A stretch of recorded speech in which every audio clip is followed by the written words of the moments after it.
ইদুমৰ পতনৰ মূল কাৰণটো কি আছিল?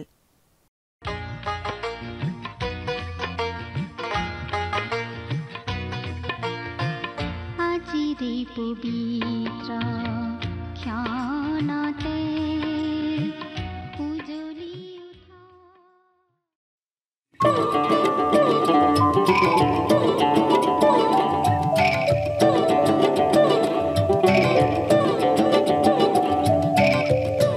আমি মাথো বিপদ দেখা পাওঁ, আমি মাথো বিপদ দেখা পাওঁ, অতি ভবিষ্যৎ যে বথা নাই যে ভঙা আমার বথা নাই যে ভঙা আমার আর প্রভু বিচারে না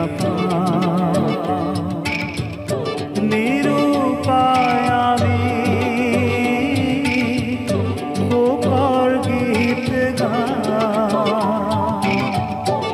আমি মাথো বিপদ দেখা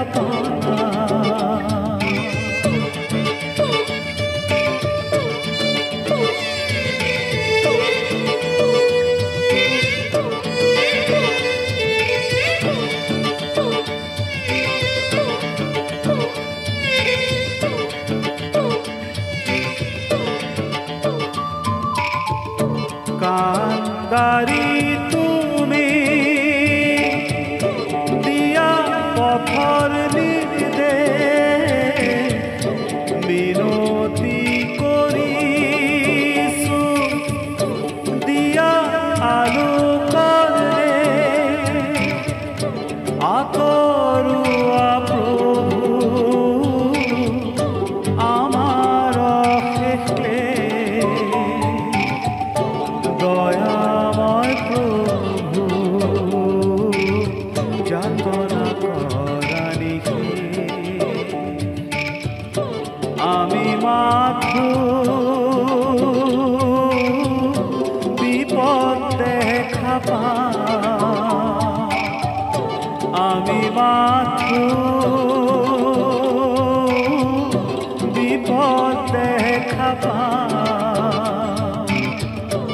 অতীত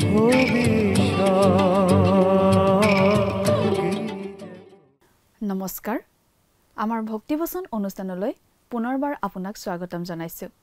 খ্ৰীষ্টীয় বিশ্বাসী লোকসকলৰ বাবে বিশেষভাৱে প্ৰস্তুত কৰা এই ভক্তিবচন অনুষ্ঠানটো হৈছে বাইবেল অধ্যয়নৰ ধাৰাবাহিক অসমীয়া অনুষ্ঠান।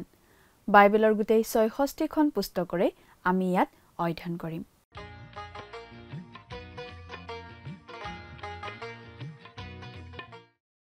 প্ৰিয় দৰ্শক, আমি আমাৰ আগৰটো অনুষ্ঠানত বাইবেলৰ পুৰণি নিয়ম খণ্ডৰ উবদীয়া ভাৱবাদীৰ পুস্তক বা চমুকৈ উবদীয়া পুস্তকখনৰ অধ্যয়নৰ আৰম্ভণি কৰিছিলোঁ।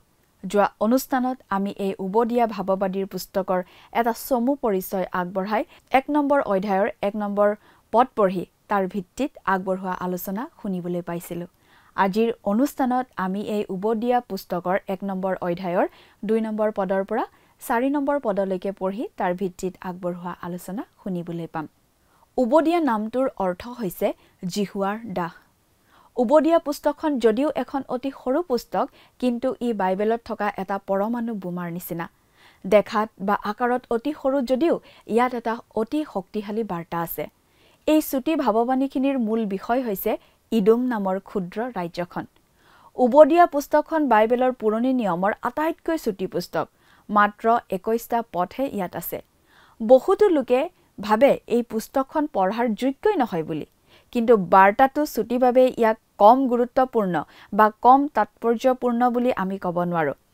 আন গৌণ ভাৱবাদীসকলৰ দৰেই ইয়াৰ বাৰ্তাটো গুৰুত্বপূৰ্ণ। ই প্ৰাসংগিক, ই ব্যৱহাৰিক আৰু ই মৰ্মান্তিক। ইয়াত যি বাৰ্তা আছে সেই বাৰ্তাটো আমি যি দিনত জীয়াই আছোঁ সেই দিনটোৰ লগত খাপ খোৱাকৈ সাজু কৰিব পাৰি। এই তথাকথিত গৌণ ভাৱবাদীসকলৰ কোনোজনেই বিলুপ্ত আগ্নেয়গিৰি নহয়, বৰং তেওঁলোক প্ৰতিজনেই গৰম লাভা উলিয়াইছে। উবদিয়াৰ ভৱিষ্যৎবাণী ইডুমৰ সৰু ৰাজ্যৰ বিৰুদ্ধে ধ্বংসাত্মক বিচাৰৰ ভাৱবাণী। এই সৰু পুস্তকখনৰ চাবিকাঠি হৈছে ইডুম। ইডুমনো কোন জানিবলৈ হ'লে আমি বাইবেলৰ আদি পুস্তকলৈ উভতি যাব লাগিব। আদি পুস্তকত আমি স্পষ্টভাৱে জানিব পাৰোঁ যে এছৌৱেই হৈছে ইডুম। ইছহাকৰ আনজন পুত্ৰ এছৌৱেই হৈছে ইডুমিয়াবিলাকৰ মূল। আৰু এই ইডুমিয়াবিলাকে ছেইৰ পৰ্বতত বাস কৰিছিল। এই কথাটো 3 বাৰ পুনৰাবৃত্তি কৰা হৈছে যাতে ইডুমিয়াবিলাক যে এছৌৰ বংশধৰ সেই বিষয়ে পাছলৈ কোনো সন্দেহ নাথাকে। গতিকে জাকুবৰ পৰা যেনেদৰে ইছৰাইলীয়াবিলাক উপজিল, এছৌৰ পৰা উপজিল ইডুমিয়াবিলাক। এছৌ আৰু জাকুব দুয়োজনেই দুটা জাতি হৈ পৰিছিল, ইডুম আৰু ইছৰাইল। ইছৰাইলক শতিকাজুৰি ঈশ্বৰৰ বাবে শক্তিশালীভাৱে ব্যৱহাৰ কৰা হৈছে। ইছৰাইলে মুচি, জিহুচুৱা, চমুৱেল, দায়ুদ, হিজকিয়া, নহিমিয়া, ইজৰা আৰু তাৰ পিছত অসংখ্য উল্লেখযোগ্য মানুহ জন্ম দিলে। কিন্তু এছৌৰ পৰা অহা জাতিটো ঈশ্বৰহীন জাতি হৈ পৰিল। ইডুমে ঈশ্বৰক পিঠি দিলে। প্ৰিয় দৰ্শক, কথাবোৰ অধিক বহলাই চাবলৈ আহকচোন এতিয়া আমি মূল আলোচনাটোৰ মাজলৈ আগবাঢ়ি যাওঁ। আমাৰ মহান ত্ৰাণকৰ্তা প্ৰভু যীশুখ্ৰীষ্টৰ নামত নমস্কাৰ প্ৰিয় শ্ৰোতা। আশা কৰোঁ আপুনি ভালে কুশলে আছে। প্ৰিয় শ্ৰোতা, আমি পাই আহিছোঁ যে ইডুমে আৰম্ভণিৰে পৰা শেষলৈকে ঈশ্বৰক পিঠি দি ঈশ্বৰহীন জাতিত পৰিণত হ'ল। সেয়েহে ঈশ্বৰে এছৌ বা ইডুমক ঘিণ কৰিছিল। ঈশ্বৰে কোনো এক ব্যক্তি বা কোনো এক জাতিক ঘিণ কৰাৰ অধিক কাৰণ আমি 2 নম্বৰ পদৰ পৰা পাওঁ। 2 নম্বৰ পদটো পাঠ কৰি দিম। ইয়াত এনেদৰে লিখা আছে, চোৱা, মই তোমাক জাতিবিলাকৰ মাজত সৰু কৰিলোঁ, তোমাক অতিশয় হেয়জ্ঞান কৰা হ'ল। আচলতে ইডুম এক বৃহৎ জাতিত উপনীত হৈছিল। সেই বিষয়ে আমি জানিব পাৰিম এই পুস্তকখন অধ্যয়ন কৰি যাওঁতে। কিন্তু এতিয়া তেওঁলোকক টানি তললৈ নমোৱা হৈছিল। উবদিয়াই যেতিয়া এই ভাৱবাণী দিছিল তেতিয়া ই ভৱিষ্যতে ঘটিবলগীয়া ভাৱবাণী আছিল। কিন্তু আজি ইতিহাসৰ যি সময়ছোৱাত আমি আছোঁ হওক, এতিয়া সেই ভাৱবাণী আৰু ঘটিবলগীয়া ঘটনা হৈ থকা নাই। সি কেতিয়াবাই সিদ্ধ হৈ গৈছে। ইডুমৰ যি মহাপাপে তেওঁলোকৰ ওপৰত ঈশ্বৰৰ সুধবিচাৰ আনিছিল, সেই মহাপাপটো কি আছিল বাৰু? 3 নম্বৰ পদত চাওকচোন। ইয়াত এনেদৰে কৈছে, কোনে মোক মাটিলৈ নমাব? এই বুলি মনতে কোৱা, উচ্চ স্থানত বাস কৰা শিলৰ খুৰুঙত থকা যি তুমি, তোমাৰ মনৰ অহংকাৰে তোমাক প্ৰবঞ্চনা কৰিলে। এই 3 নম্বৰ পদটো পাঠ কৰাৰ পাছত এতিয়া আপুনি ধৰিব পাৰিছেনে প্ৰিয় শ্ৰোতা? ইডুমৰ সেই মহাপাপটো কি আছিল? আপুনি নিশ্চয় অনুমান কৰিছে। হয়, সেই মহাপাপটো আছিল ইডুমৰ অহংকাৰ। এই কথা কোৱাৰ লগে লগে বহুতে হয়তো এনেদৰে প্ৰতিক্ৰিয়া প্ৰদৰ্শন কৰি ক'ব, অকল অহংকাৰৰ কাৰণেই ইমান কঠোৰ ব্যৱস্থা ঈশ্বৰে ল'ব লাগেনে? অহংকাৰ বেয়া, ঠিকেই, কিন্তু বেয়া হ'লেও ইমান কঠোৰ ব্যৱস্থা লোৱাৰ জোখাৰে বেয়া নে বাৰু? এনেদৰে হয়তো কিছুমানে ক'ব পাৰে। প্ৰিয় শ্ৰোতা, আজি আমি পাপৰ বিষয়ে যেনেকৈ ভাবোঁ বা পাপ কেনেকৈ জোখোঁ, সেই বিষয়ে দুটামান উদাহৰণৰ দ্বাৰা আমি চাব পাৰোঁ। ধৰক, মই এগৰাকী বৰ মদাহী খ্ৰীষ্টীয় বিশ্বাসকাৰীক জানো, আৰু সেয়ে ধৰক মণ্ডলীয়ে তেওঁক লৈ কি কৰা উচিত সেই বিষয়ে পৰামৰ্শ ল'বলৈ আপোনাৰ ওচৰলৈ মই গ'লোঁ। মই ভাবোঁ যে সেই মদাহীজনক মণ্ডলীৰ সভ্য বা সভ্যাপদৰ পৰা নিলম্বিত কৰিবলৈকে আপুনি পৰামৰ্শ দিব। সেয়ে যদি হয়, ময়ো আপোনাৰ পৰামৰ্শকেই সমৰ্থন কৰোঁ। আকৌ ধৰক, কোনো এজন খ্ৰীষ্টীয় লোকে চুৰ কৰি থাকোঁতে হাতে লোটে ধৰা পৰিলে আৰু ৰাইজৰ পৰাও উত্তম মাধ্যম পালে। সেই চোৰ খ্ৰীষ্টীয় ভাইজনক মণ্ডলীয়ে কি ব্যৱস্থা লোৱা উচিত বুলি পৰামৰ্শ ল'বলৈ যদি আপোনাৰ ওচৰলৈ যাওঁ, আপুনি নিশ্চয় ক'ব যে তেনে চোৰ খ্ৰীষ্টীয় লোকক মণ্ডলীৰ পৰা বাহিৰ কৰা উচিত। আপোনাৰ সেই পৰামৰ্শটো ময়ো উচিত বুলি ভাবিলোঁ। কিন্তু ধৰক মই আৰু এজন খ্ৰীষ্টীয় বিশ্বাসকাৰীক লৈ মণ্ডলীত বৰ অসুবিধা পাই আছোঁ। কাৰণ ধৰক মানুহজন বৰ ভয় লগাকৈ, ঘিণ লগাকৈ অহংকাৰী। ধৰক তেওঁৰ ক্ষেত্ৰতো মণ্ডলীয়ে কি ব্যৱস্থা লোৱা উচিত বুলি তাৰে পৰামৰ্শ আশা কৰি আপোনাৰ ওচৰলৈ গ'লোঁ। মই ভাবোঁ যে এইবাৰ আপুনি প্ৰথমতে একো নকৈ মোৰ মুখলৈ চাব আৰু হয়তো লাহেকৈ এনেদৰে ক'ব। পালক হিচাপে আপুনি তেওঁক বুজাই কওক যে অহংকাৰ কৰাটো পাপ। তাৰ বাবেনো আৰু কি সভ্যপদ বাতিল কৰিব বা মণ্ডলীৰ বাহিৰ কৰিব? সেইটোতো আৰু মদ পান কৰা বা চুৰ কৰাৰ নিচিনা গুৰুত্বপূৰ্ণ পাপ নহয় যে সভ্যপদ বাতিল কৰিব বা মণ্ডলীৰ পৰা বাহিৰ কৰিব লাগিব। কিন্তু আপোনাক বাইবেলৰ সঁচা কথা এটা কৈ চক খুৱাওঁনে? কথাটো এই যে ঈশ্বৰৰ দৃষ্টিত কিন্তু মদ পান কৰা বা চুৰ কৰা পাপতকৈ অহংকাৰ কৰা পাপটো অধিক ডাঙৰ পাপ, অধিক গুৰুত্বপূৰ্ণ পাপ, অধিক বেয়া পাপ। মদ খোৱা আৰু চুৰ কৰা পাপৰ বিৰুদ্ধে বাইবেলে নিশ্চয় আমাক সতৰ্ক কৰিছে আৰু সেইবোৰ পাপৰ বাবেও দণ্ডাজ্ঞা জাৰি কৰিছে। কিন্তু তথাপি অহংকাৰ বোলা পাপটোৰ বিৰুদ্ধে বাইবেলে যিমানখিনি কথা কৈছে সিমানখিনি কথা মদ পান কৰা বা চুৰ কৰাৰ ক্ষেত্ৰত কোৱা নাই। মদ পান কৰাও গুৰুতৰ পাপ। এই মদ পান কৰা পাপৰ কাৰণেই ইছৰাইল ৰাজ্য, বাবিল ৰাজ্য, মহামতী আলেকজেণ্ডাৰৰ ৰাজ্য আৰু ৰোম ৰাজ্যৰ পতন ঘটিছিল। এই পাপৰ বিৰুদ্ধেও ঈশ্বৰে সজোৰে গৰিহণা দিছে। তথাপি আপুনি এই কথা জানেনে প্ৰিয় শ্ৰোতা, যে ঈশ্বৰৰ দৃষ্টিত অহংকাৰ বোলা পাপটো মদ পান কৰা পাপটোতকৈ অধিক গুৰুতৰ, অধিক বেয়া আৰু অধিক ঘিণ লগা? আমি য'তে থাকোঁ তাতেই সেই পাপটো থাকে। গীৰ্জালৈ যাওঁতে মদপীয়ে মদ খাই নাযায় আৰু চোৰেও গীৰ্জাত একো চুৰ কৰিবলৈ নাযায়। কিন্তু মন কৰিছেনে, অহংকাৰীজনে তেওঁৰ দুটা গাল দুপাচিকে ফুলাই লৈ কেনেকৈ গীৰ্জাত বহি থাকে? তেওঁৰ মুখমণ্ডললৈ ভালদৰে চালে তেওঁৰ মুখমণ্ডলত এই কথাটো পঢ়িব পাৰিব, তোমালোকতকৈ মই পবিত্ৰ, মই ভাল। আধ্যাত্মিকতাক লৈ অহংকাৰ কৰা লোকসকল যে আৰু ভয়ানক। বাইবেলে মানুহক খ্ৰীষ্টক ধৰি তেওঁৰ ধাৰ্মিকতাৰে ধাৰ্মিক হ'বলৈহে কৈছে। এই আধ্যাত্মিক অহংকাৰী ধাৰ্মিক নহয়, হয় মহাধাৰ্মিক। এগৰাকী বিখ্যাত বাইবেল শিক্ষকে অহংকাৰৰ ক্ষেত্ৰত এটা ডাঙৰ কথা কৈছে। তেওঁ কৈছে, অহংকাৰটো হৈছে পাপসমূহৰো পাপ। সকলোবিলাক পাপৰ ভিতৰত আটাইতকৈ গুৰুতৰ, আটাইতকৈ অধম আৰু আটাইতকৈ মাৰাত্মক পাপ। সকলোবিলাক পাপৰ ক্ষেত্ৰত বাইবেলৰ গৰিহণা কথা যিমান আছে, সেই আটাইবিলাক পাপতকৈ অহংকাৰ বোলা পাপৰ ক্ষেত্ৰত বাইবেলৰ গৰিহণা কথা অতি অধিক আছে। ঈশ্বৰে কৈছে যে তেওঁ অহংকাৰ ঘিণ কৰে আৰু ঈশ্বৰে ঘিণ কৰা সেই অহংকাৰ নামৰ পাপটোৱেই যদি ইদুমক খুলি খুলি খাইছিল, ইদুমক ঈশ্বৰে ঘিণ নকৰি কি কৰিব? সেইকাৰণে তেওঁ কৈছিল, তেওঁৰ অহংকাৰ পাপৰ কাৰণে মই এচৌক ঘিণ কৰিলোঁ।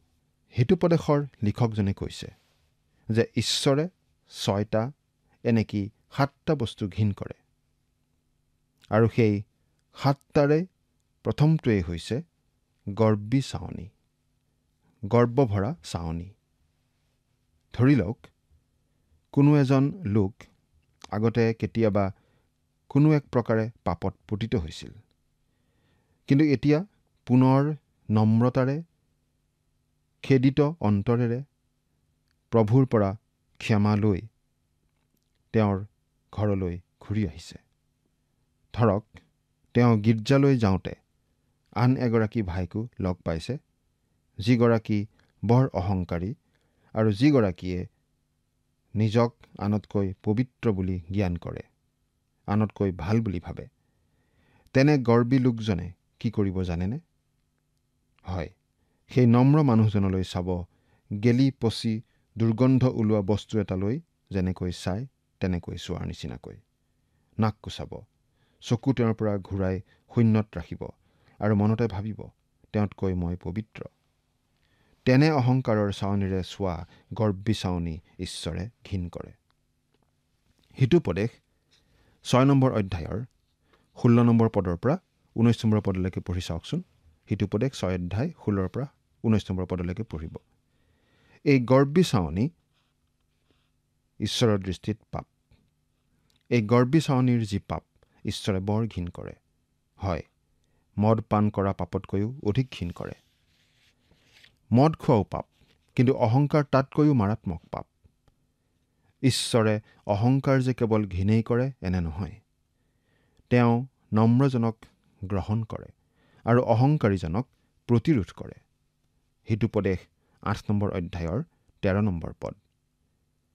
পাচনি জোহনেও কৈছে যে অহংকাৰ আমাৰ পিতা ঈশ্বৰৰ পৰা নাহে, পিতা ঈশ্বৰৰ পৰা নহয়।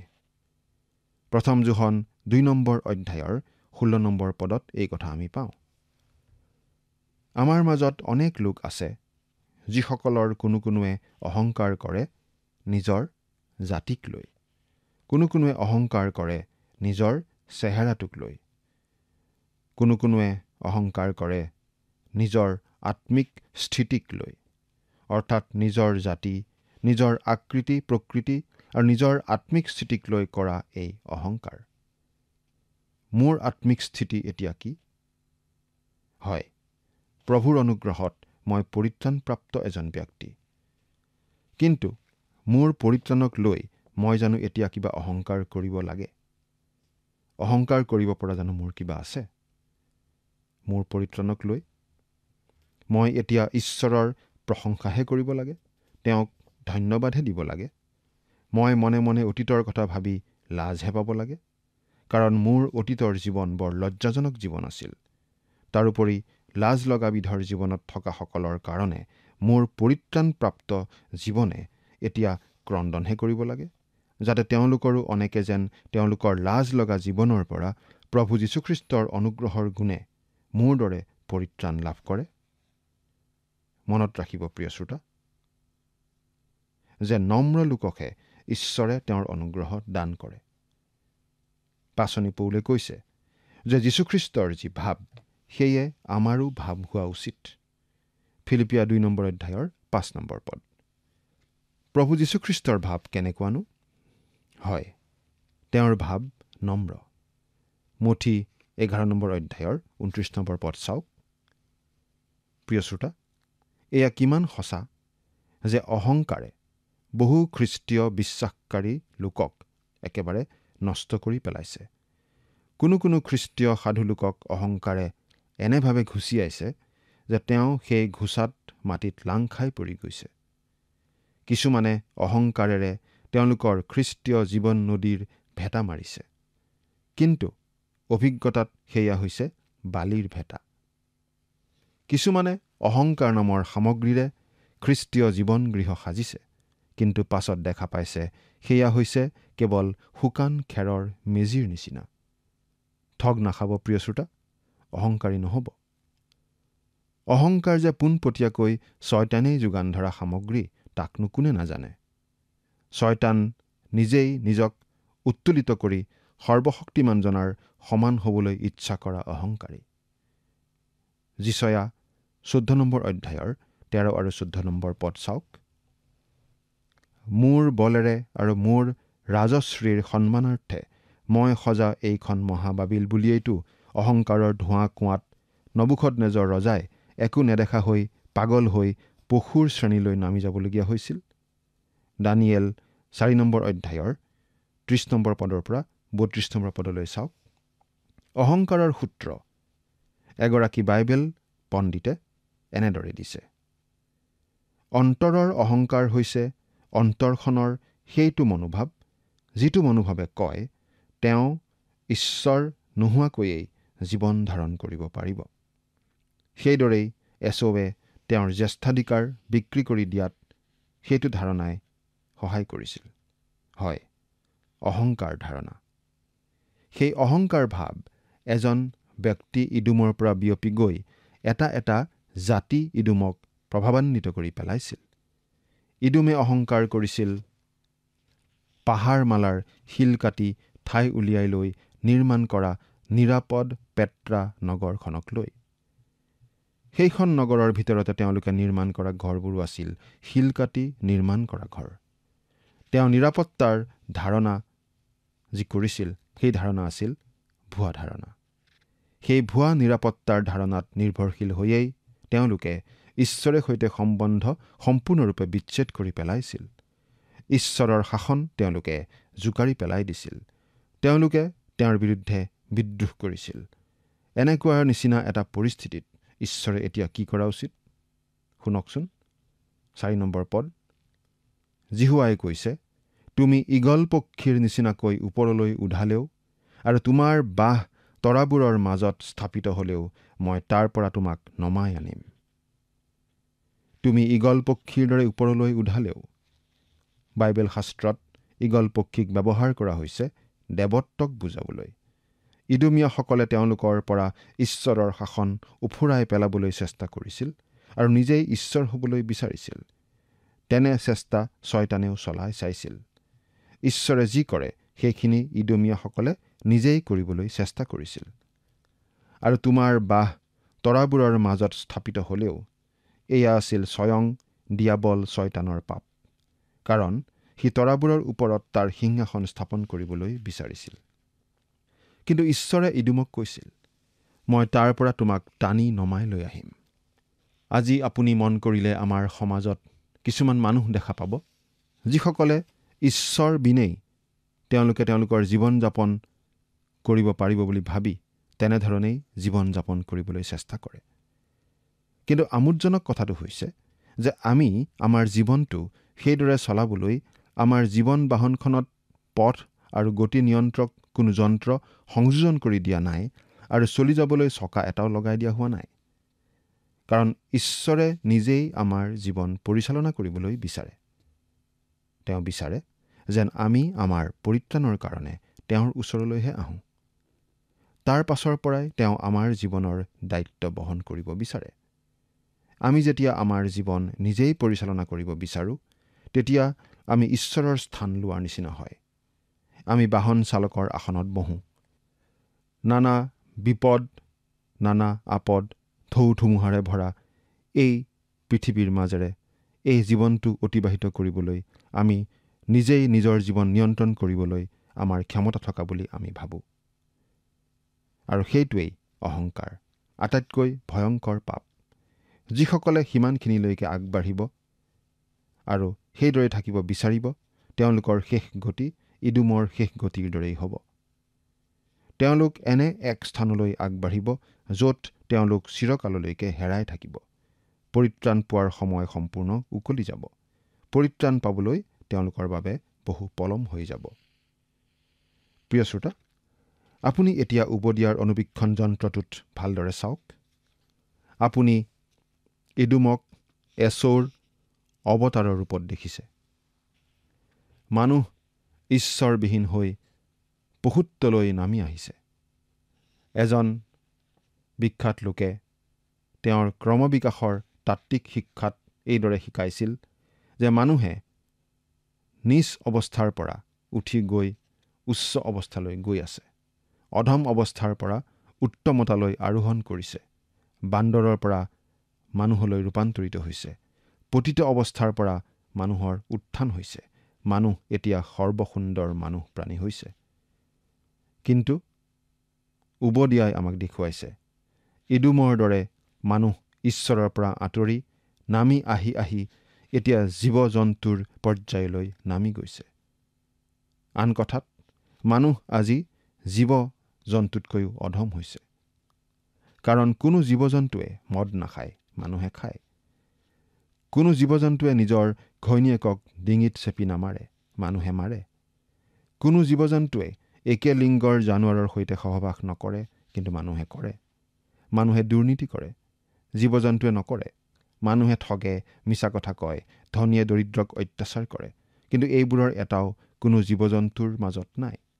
আজি মানুহৰ উত্থান হোৱা নাই, পতনহে ঘটিছে। ইদুমৰ মানুহবিলাকে এই সকলো কৰাৰ পাছতো তেওঁলোকে ভাবিছিল তেওঁলোকে ঠিকেই আছে, তেওঁলোকৰ অৱস্থা ঠিকেই আছে। ঈশ্বৰক বাদ দিও মানুহৰ পৰ্যায়তে চলি গৈ থাকিব তেওঁলোকে পাৰিছে, সেইবুলি তেওঁলোকে ভাবিছিল। অহংকাৰৰ ধোঁৱা কোৱা অৱস্থাত পৰি তেওঁলোকে আন একো দেখা পোৱা নাছিল, নিজৰ ভুল বুজি পোৱা নাছিল। ঈশ্বৰৰ কথা তেওঁলোকে পাহৰি গৈছিল, আৰু সেইকাৰণে ঈশ্বৰে ইদুমক ঘিণ কৰিছিল। ইদুমক ওপৰৰ পৰা তললৈ টানি নমাইছিল। এয়াই আছিল উবদিয়াৰ বাণী, আৰু ঠিক এইমতেই সকলো ঘটিছিল। প্ৰিয় শ্ৰোতা, আপুনি বাৰু কি অৱস্থাত আছে? আপোনাৰ নিজৰ জীৱন নিজে চলাই লৈ যাব পাৰিব বুলি অহংকাৰত আছে, নে সম্পূৰ্ণ নম্ৰভাৱে আপোনাৰ জীৱনৰ ৰথৰ চকৰি একমাত্ৰ জীৱিত ত্ৰাণকৰ্তা প্ৰভু যীশুৰ হাতত গতাই দিছে? চিন্তা কৰি চাওকচোন। ঈশ্বৰে আপোনাক আশীৰ্বাদ কৰক। আমেন।